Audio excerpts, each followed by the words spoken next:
Good afternoon, you all. So, today the topic is the path to constitution. That means India का constitution जो present में exist करता है, तो ये रातों रात तो बना नहीं है। तो इंडिया का कॉन्स्टिट्यूशन बनने के लिए यहाँ जो प्रोसेस जो कहाँ से स्टार्ट होते हैं, बिगिनिंग का जो स्टेप क्या था, किस तरह से इंस्पायर हुए, ठीक है। तो उस पर हम लोग डिस्कशन कर रहे। सो 1928 में, तो 1928 से पहले बात करूँ मैं पहले, तो 1928 से पहले की बात करें तो इंडिया में ब्रिटिशर्स आने से पहले जो है, अगर हम उस समय को देखेंगे तो जनरली यहाँ मुग़ल एम्पायर वगैरह रूल करते थे। तो उस समय एम्पायर सिस्टम था, तो मोनार्क जो रूल कर रहे थे। और मोनार्क में भी कॉन्स्टिट्यूशनल मोनार्की तो था नहीं, वो तो एब्सोल्यूट मोनार्की था। कहने का मतलब कोई कॉन्स्टिट्यूशन, रिटन कॉन्स्टिट्यूशन का अंडर में काम करने वाला गवर्नमेंट तो था नहीं। मोनार्कियल सिस्टम में, दैट मीन्स एब्सोल्यूट मोनार्की में, मोनार्क जो बोलेंगे वही कानून होता है। कहने का मतलब जब मुग़ल एम्परर वगैरह इंडिया में रूल कर रहे थे, तो उस समय हम लोगों को एक्सपीरियंस नहीं था।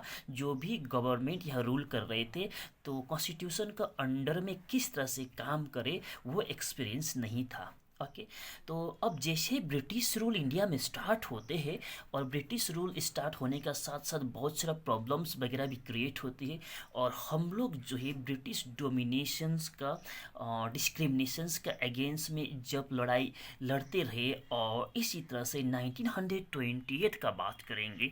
1928 में मोतीलाल नेहरू जो है पंडित नेहरू का पिताजी है, ठीक है।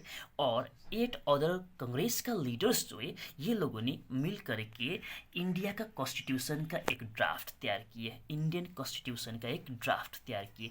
ड्राफ्ट कहने का मतलब है फाइनल कॉन्स्टिट्यूशन नहीं है। आप सिंपल में आप इस तरह से समझ सकते हो कि सपोज करो कि मैंने आपको एक ऐसे लिखने के लिए आपको दे दिए, और आपने ऐसे लिख लिए।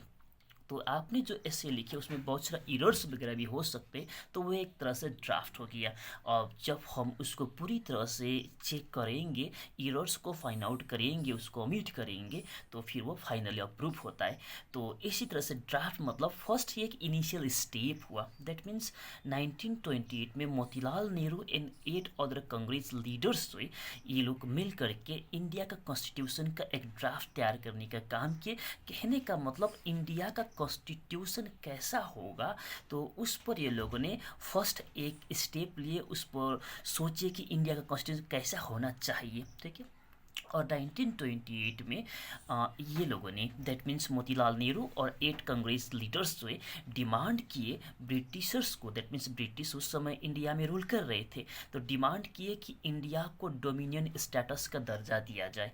इंडिया को डोमिनियन स्टेटस का दर्जा दिया जाए। तो डोमिनियन स्टेटस कहने का मतलब कि ये लोगों ने इंडिया को कंप्लीट इंडिपेंडेंस का डिमांड नहीं किए, तो ये लोगों ने डिमांड किए डोमिनियन स्टेटस का। कहने का मतलब आप सिंपल लैंग्वेज में ये समझ सकते हो कि इंडिया में रूल करेंगे हम लोग, बट हम लोग ब्रिटिश को ही अपना ruler, that means supreme authority मानते हुए रूल करेंगे। जैसे कि अगर आप देखते हैं रामायण, तो रामायण अगर देखे होंगे, तो वहाँ पर भरत जो है, जब राम को वनवास होते हैं 14 साल का, तो भरत जो है कि अपना सिंहासन में राम जी का जो जूते जो है उसको रख करके वो रूल करते। कहने का मतलब कि राजा तो भरत, बट राम जी को ही वहाँ का राजा, उनका जो सुप्रीम अथॉरिटी मानते हो, उन्होंने रूल किए। राम जी को ही राजा स्वीकार करते हुए रूल किए। इसी तरह से डोमिनियन स्टेटस को भी आप इस तरह से समझ सकते हो कि रूल हम लोग करेंगे, बट सुप्रीम अथॉरिटी जो है, ठीक है, दैट मीन्स जिसका जो चाबी रहेगा, जिसका ब्रेक रहेगा, कंट्रोलिंग जो रहेगा, ब्रिटिश के अधीन में रहेगा। तो इस तरह का जो स्टेटस हम लोगों ने डिमांड किया 1928 में। और हमारा लीडर्स ने ये भी सोचना शुरू कर दिए कि इंडिया, जब हम लोग रूल करेंगे इंडिया में, तो वहाँ का कॉन्स्टिट्यूशन कैसा होना चाहिए, उस कॉन्स्टिट्यूशन में क्या क्या चीज़ इंक्लूड होना चाहिए, इसका भी ड्राफ्ट हम लोगों ने तैयार किया 1928 में। इसको नेहरू रिपोर्ट का नाम से भी जाना जाता है, ठीक। और इसी तरह से 1930 1931 में इंडियन नेशनल कांग्रेस का सेशन सभा, ठीक है, इंडियन नेशनल कांग्रेस का सेशन दैट मीन्स सभा कराची जो प्रेजेंट का पाकिस्तान जो है वहाँ पर होती है। और उस सेशन में भी मेन फोकस रहता है इंडियन नेशनल कांग्रेस का, main focus main point of discussion रहता है कि इंडिया का कॉन्स्टिट्यूशन जो है कैसा होना चाहिए, उसी पर इन लोगों का मेन डिस्कशन रहता है, ठीक है। इंडिया का कॉन्स्टिट्यूशन में क्या क्या चीज़ ऐड होना चाहिए, इंक्लूड होना चाहिए, उसी पर ये लोग का डिस्कशन रहता है।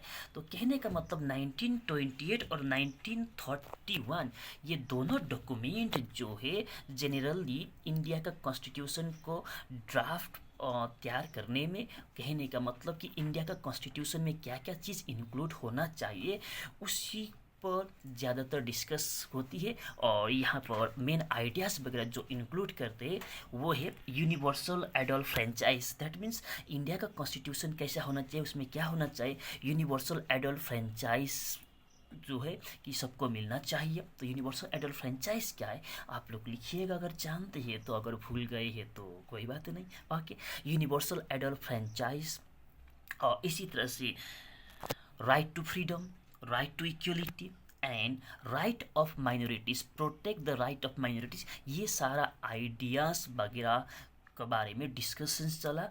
दैट मीन्स ये सब आइडियाज़ वगैरह जो है जनरली इंडिया का कॉन्स्टिट्यूशन में ये सब चीज़ होना चाहिए, ये सब विषय पर चर्चा चलती है, ठीक है। और इसी तरह से 1935 का बात करेंगे तो गवर्नमेंट ऑफ इंडिया एक्ट पास होती है। That means government of India act पास होती है 1935 में। और 1935 में जब गवर्नमेंट ऑफ इंडिया एक्ट पास होती है तो इसको भी एक सिंपल वे में आपको समझा दूँ कि प्रेजेंट डे में इंडिया में एक सेंट्रल गवर्नमेंट है और बहुत सारा स्टेट गवर्नमेंट्स है, और स्टेट गवर्नमेंट्स जो है जनरली सेंट्रल गवर्नमेंट का ही कंट्रोल में रहते। इसी तरह से 1935 में जो ब्रिटिश का डायरेक्ट कंट्रोलिंग में जितना भी इंडिया का एरिया था इसको डिफरेंट पार्ट में डिवाइड किया था जिसको प्रोविंसेस कहते थे, और जनरली उस समय 11 प्रोविंसेस थे। और 1935 में गवर्नमेंट ऑफ इंडिया एक्ट पास होने के बाद यहाँ पर एक 1937 में एक इलेक्शन कराया गया। और इलेक्शन कराने के बाद, जिस इलेक्शन को प्रोविंशियल लेजिस्लेचर का इलेक्शन कहते, इलेक्शन कराने के बाद कि ये जो प्रोविंशियल जो प्रोविंसेस जो है वहाँ पर इंडियंस लोग गवर्नमेंट फॉर्म करेंगे, ठीक है, गवर्नमेंट फॉर्म करेंगे। और इंडियंस लोगों इस तरह से इलेक्शन के बाद 1937 इलेक्शन के बाद गवर्नमेंट फॉर्मेशन भी होता है, इलेक्शन भी होता है और गवर्नमेंट फॉर्मेशन भी होता है। और गवर्नमेंट फॉर्मेशन करने के बाद हम लोगों को एक एक्सपीरियंस भी गेन होते हैं, हमारा लीडर्स को एक्सपीरियंस भी गेन होती है कि किस तरह से गवर्नमेंट का चलाया जाता है, ठीक है, ये एक्सपीरियंस हम लोग गेन करते हैं। और इसी तरह से फ्रेंच रिवॉल्यूशन हो, रशियन रिवॉल्यूशन हो, parliamentary form of government in Britain में हो, ये सारा से भी हम लोगों को इंस्पिरेशन मिलता है, हम लोग मीन्स हमारा लीडर्स को इंस्पिरेशन मिलता है कि वहाँ पर गवर्नमेंट फॉर्मेशन का प्रोसेस कैसा रहा है, कॉन्स्टिट्यूशन मेकिंग का प्रोसेस कैसा रहा है, किस तरह से कॉन्स्टिट्यूशन बना है, किस तरह से गवर्नमेंट वर्क करता है, ये सारा एक्सपीरियंस हमारा लीडर्स को मिला। और फाइनली हम लोग अब बढ़ेंगे इंडिया का कॉन्स्टिट्यूशन मेकिंग की तरफ। तो इंडिया का कॉन्स्टिट्यूशन बनाने से पहले हम लोगों को कॉन्स्टिट्यूएंट असेंबली फॉर्मेशन करना होता है। तो कॉन्स्टिट्यूएंट असेंबली क्या होता है, किस तरह से फॉर्मेशन हुआ, ये किस तरह से काम करते हैं, इस पर हम लोग कल डिस्कस करेंगे। सो आज के लिए इतना ही। So okay, take care, bye bye.